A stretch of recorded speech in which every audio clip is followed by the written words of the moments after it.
Bonjour les amis. On a une semaine assez importante cette semaine. C'est pas que les autres y sont moins, mais cette semaine elle a une énergie particulière. Elle s'appelle la semaine de Balak, la portion, le chapitre de Balak. Et toute l'histoire est dans la Bible, ou dans la Torah, dans l'Ancien Testament, elle parle sur Balak, deux personnes, Balak et Bilham, qu'ils ont voulu maudire Israël. Pas nouveau, une histoire qui revient. Mais Balak et Bilham, ils créaient deux choses. Quand on met les noms ensemble, ils créent le bilbou, la confusion. OK? Et ça, c'est une chose que on voit tout le temps, n'est-ce pas? On fait face à la confusion de tous les jours. Mais c'est une force énorme qui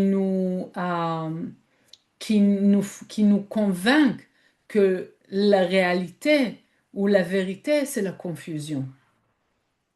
Donc déjà de savoir que cette semaine, elle nous donne toute la force, ne pas tomber dans cette illusion et ne pas croire à la confusion qu'on voit dans notre vie quotidienne. Et si on parle sur maudire, on voit dans l'histoire de cette portion que chaque parole que Bilham, qui était un sorcier plus fort que Moïse, on va dire, à chaque fois qu'il a voulu maudire Israël, la malédiction, elle a tourné d'être bénédiction. Et ça vient nous apprendre quelque chose de très, très important. Quand la personne, elle est reliée avec la lumière,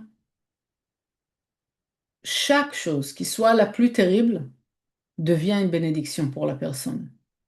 Qu'on fait en sorte d'être relié avec la lumière, tout se transforme. Quand on croit que l'autre personne est vraiment la source de ma lumière, effectivement, que Dieu nous préserve, l'autre personne devient ma source. Aussi des mauvaises choses qui m'arrivent. Mais quand je comprends que la vérité, la vraie source de ma vie, la vraie source de lumière que j'ai dans la vie, c'est la lumière éternelle, même si quelqu'un il va essayer, la situation va se détourner d'être le contraire que qu'est-ce que la personne elle veut me faire. Elle veut me subir. Elle veut que je subis, je veux dire. Mais il y a quelque chose encore plus profond qui se passe. Pourquoi, dès le départ, Balak et Bilham, ils ont voulu attaquer Israël? Pourquoi ils ont voulu faire du mal? Qu'est-ce qui a fait en sorte qu'ils ont dit, là, il y a quelque chose d'important.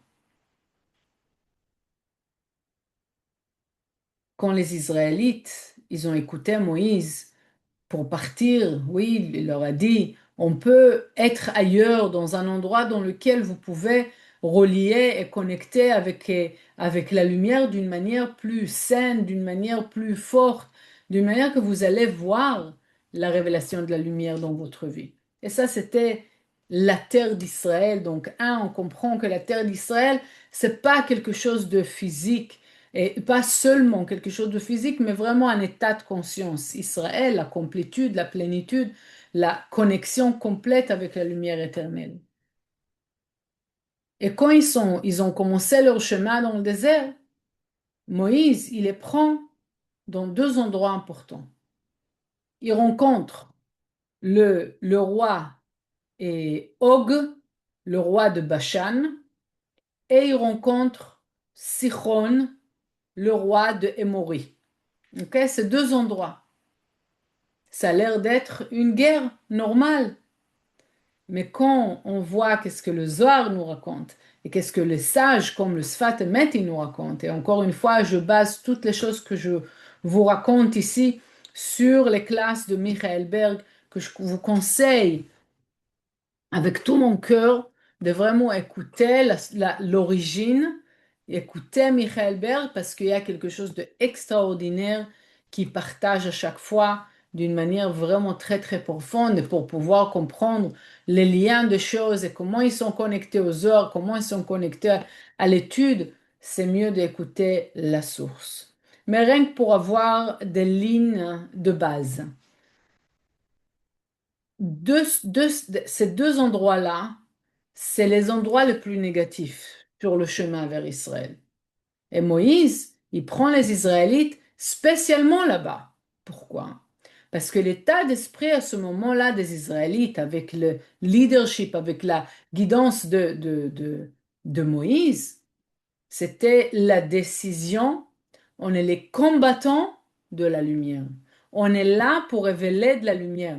Tellement, avec tellement de force, avec tellement de certitude, avec tellement de puissance, qu'ils savaient comment on peut tirer encore, comment on peut augmenter le taux d'énergie, le taux de lumière qui peut se révéler dans ce monde. Il faut rencontrer la clipa, il faut rencontrer la négativité. Alors Moïse, où ça se trouve? Voilà. On va rencontrer d'abord Sichon, le roi des Émoris, le roi de Heshbon, Heshbon de la même source de Marshava, la pensée. Sichon, quelle force il a? Toute la force des doutes. À chaque fois qu'il y a une pensée négative qui rentre dans notre esprit, à chaque fois qu'on a peur, à chaque fois qu'on a des films dans la tête, qu'on a des doutes par rapport à la vie, par rapport à nous-mêmes des fois, par rapport à la lumière. Oui, beaucoup de fois j'entends, ah, j'ai pas de doute par la lumière, mais je suis pas sûre que moi j'ai le mérite de révéler ou de faire le travail de la lumière. Sichon, le Zohar nous raconte, c'est la force qui contrôle ma pensée. Et c'est là que les Israélites ils rencontrent cette force-là et ils arrivent à combattre, à battre tout l'endroit de Emory, tout ce peuple. Pourquoi? Et à ce moment-là, c'est dit que des étincelles de lumière se révèlent. Bien sûr, à chaque fois que je casse la négativité, que je casse la clipa, qu'est-ce qui se passe?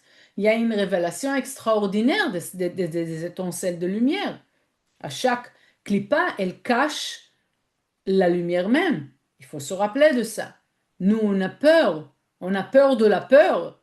On a peur d'avoir peur. Et qu'est-ce que les Israélites ils ont fait? Ils ont rentré droite dans la peur. Pourquoi? Parce qu'ils ont eu dans l'esprit, on est les combattants de lumière. Le deuxième endroit, c'est Og Melech HaBashan, le roi de Bashan. Et le Zohar, dans le verset 8, je veux dire le vrai verset, excusez-moi une seconde, donc le verset 8, oui, le verset 8 dans le Zohar Balak, vous allez voir les choses terribles. À Bashan, le Zohar dit, c'est les dons des animaux. Les dons des animaux comment, qu'ils attaquent, oui, les animaux qui mangent, comment on appelle ça, comme les lions ou les tigres et tout ça, oui. Donc il dit Bashan et Og. Og, c'est toute la force, toutes les misères que la personne elle va passer, tous les problèmes que la personne elle passera, toutes les choses physiques que la personne elle va avoir dans sa vie à chaque fois que les choses deviennent, qui tournent mal, comme on dit, oui.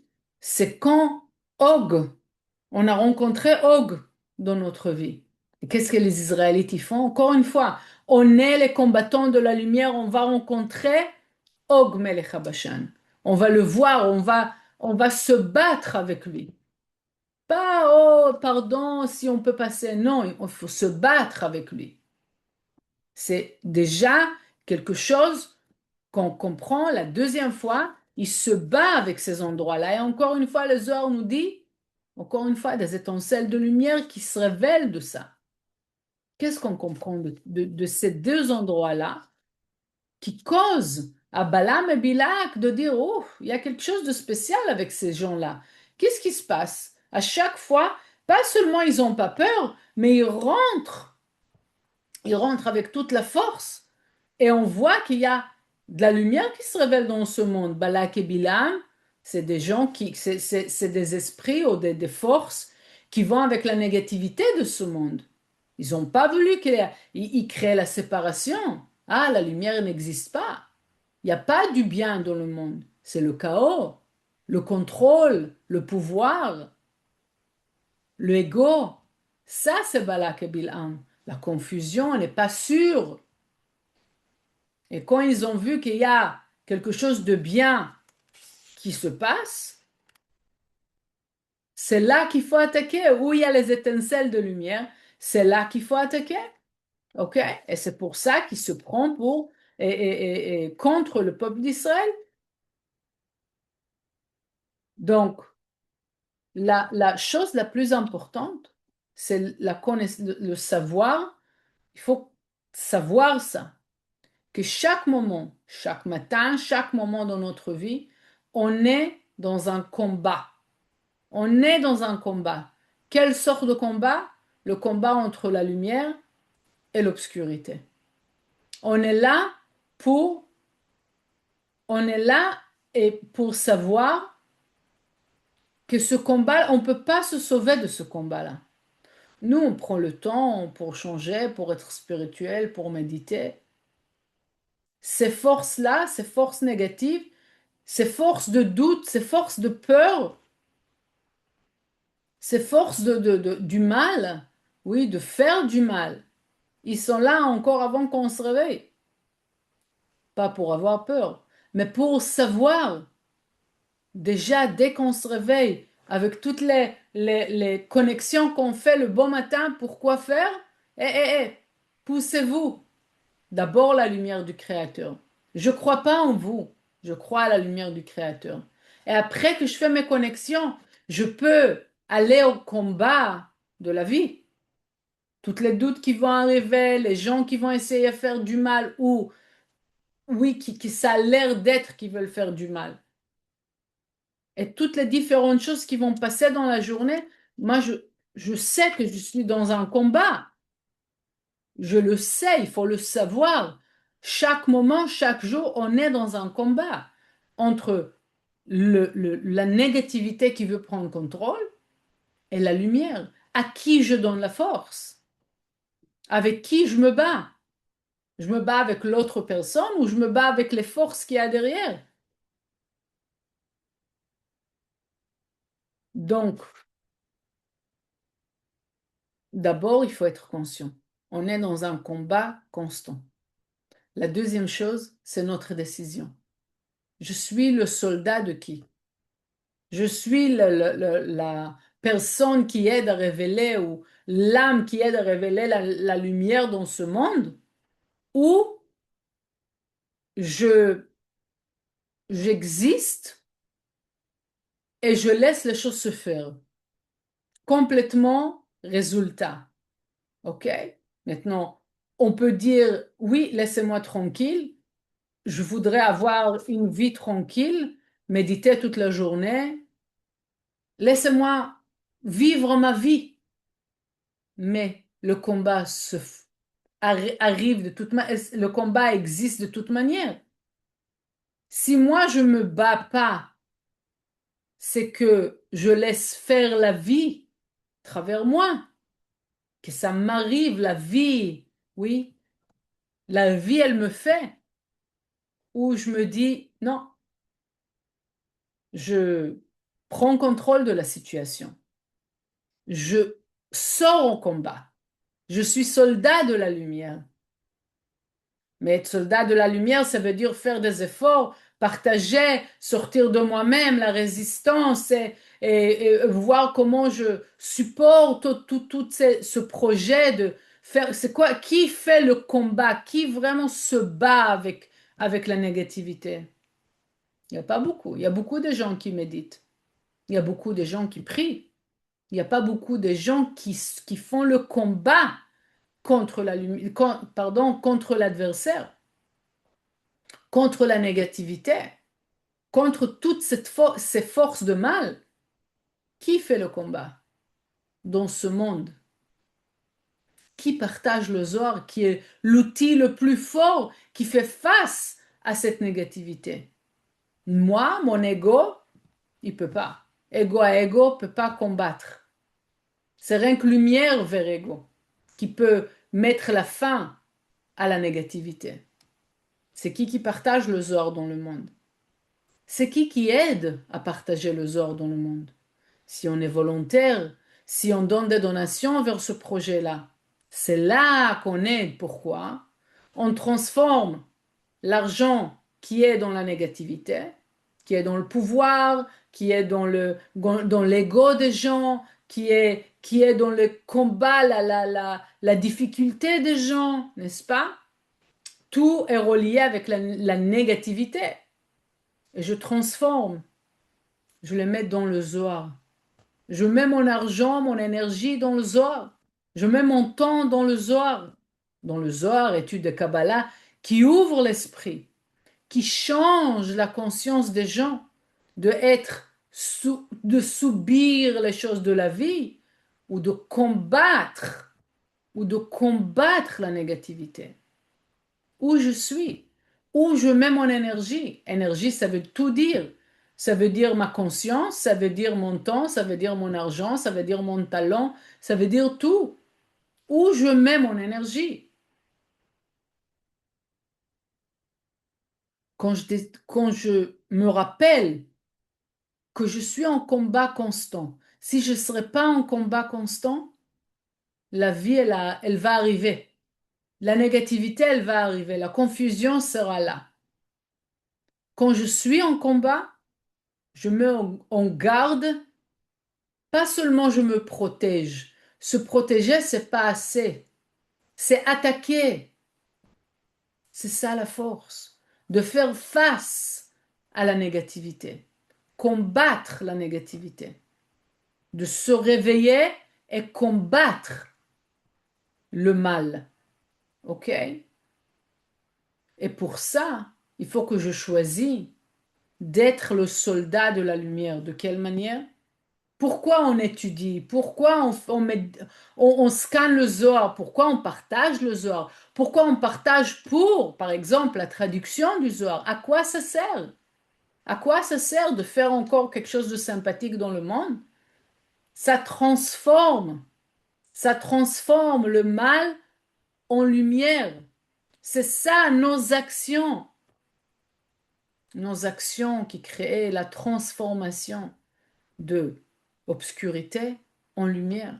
À chaque moment que je partage mon temps, à chaque moment que je partage mon argent, à chaque moment que je partage mon talent, c'est là que je crée cette transformation. Mais pour pouvoir faire ça, qu'est-ce qu'il faut? Que je décide que je suis un combattant de la lumière. Et pour être combattant de la lumière, je suis prêt à me réveiller avant que l'obscurité, elle veut attaquer. Parce que eux, ils sont prêts, la négativité, elle est prête. Donc ça veut dire que moi, je dois être prêt en avant. Quand on pense à ça, à se battre, peut-être ça a l'air fatigant, des fois, oui, à faire un effort, sortir de nous-mêmes, la résistance, partager et faire du volontariat, ça a l'air d'être un effort. Effectivement, c'est un effort. Mais le point, c'est quoi? Quand on fait un effort avec la lumière, c'est la joie totale. Pas tout le temps on arrive à voir ça tout de suite. Et c'est quelque chose qu'on peut demander cette semaine. Je veux faire partie des soldats de la lumière. Les soldats de la lumière, ils font beaucoup des efforts pour que l'obscurité devienne lumière. Encore une fois, à travers les idées, à travers leurs talents, à travers leur argent et à travers leur temps. Ils fonctionnent quand ils travaillent, peut-être ils vont scanner le Zohar pendant le travail. Peut-être ils vont parler avec les gens. Peut-être ils vont donner un livre à quelqu'un. Peut-être ils vont partager un lien avec quelqu'un sur ouvrir l'esprit à travers l'étude de Kabbalah. c'est quoi la Kabbalah au bout du compte? Depuis le début, sur quoi on parle? La transformation du mal en lumière. Dès le début, on cherche quoi? On médite toute la journée depuis le début? Pas du tout. On cherche l'obscurité. On cherche les voiles qui nous bloquent. On cherche notre négativité. On cherche notre ego. Depuis le départ. C'est exactement ça. On devient, quand on étudie la Kabbalah, spécialement dans la manière que le Rav et Keren, ils ont créé en partageant toute la sagesse de toutes les sages avant. Le Rav Ashlag, le Rav Brandwein, le Hari, Rabbi Shimon, Adam et Ève, toute la lignée des sages. Ils ont fait quoi? Constamment combattre la négativité, convertir le mal en lumière. Et là, cette semaine, c'est qu'est-ce qu'on peut faire? Oui, on peut se protéger complètement. Quand je me protège, quand je me bats, quand je fais mon combat, je sors de ma place d'être résultat, on va dire, de la vie m'arrive et se battre devient un soldat de lumière. Qu'est-ce que je peux faire aujourd'hui, même si tout va bien? Qu'est-ce que je peux faire? Qu'est-ce que je peux lire encore? Qu'est-ce que je peux étudier encore? Avec qui je peux parler? Qu'est-ce que je peux donner? Constamment penser à ça, spécialement cette semaine. C'est ça notre protection. Vous pensez qu'il y aura une certaine méditation? Oui, on va scanner le Zohar, bien sûr, mais ça vient avec une action. Pensez à toutes les actions que vous pouvez faire cette semaine spécialement, qui va prendre le mal et le transformer en rentrer dedans comme un soldat, se battre. Pas si ça vient, je me protège. Non, c'est trop tard. Il faut que je me bats. C'est comme ça que je me protège. Et pour pouvoir se battre, je transforme l'énergie, mon énergie, du mal aux lumières. Comment je fais ça? À travers mes actions. À travers mes actions. Vous pensez à toutes les actions que vous faites pendant la journée. Est-ce que ça vraiment, vraiment transforme le mal aux lumières? Ou vous faites des actions pendant la journée que vous êtes obligé de faire? C'est exister. C'est pas se battre avec le mal. Et comme ça, comment on peut se protéger? Pour se protéger, il faut qu'on sache qu'il y a un combat avec le mal, que je choisis d'être un soldat de lumière. Et pour être un soldat de lumière, c'est à travers mes actions. Les soldats, ils ne sont pas assis à la maison en faisant rien du tout, n'est-ce pas? Ils sortent au combat. Pareil, nous, quand on se bat avec ces forces négatives, c'est quelles actions je fais pour éliminer, pour transformer le mal en lumière. Et au final, je demande à la lumière, je veux être content, je veux être joyeux dans le processus. Je veux voir la joie de ce processus-là. Voilà. Donc, on va essayer de faire quelque chose cette semaine qui est différent pour augmenter le taux de protection qu'on peut ramener pour chacun entre nous et pour le monde entier parce que c'est relié, c'est personnel, mais c'est aussi mondial. Voilà. Donc, on vous tient au courant. Pour l'instant, scannez le Zohar, regardez quelles actions vous pouvez faire pour transformer le mal en lumière. Je vous souhaite une semaine vraiment très, très efficace et très puissante.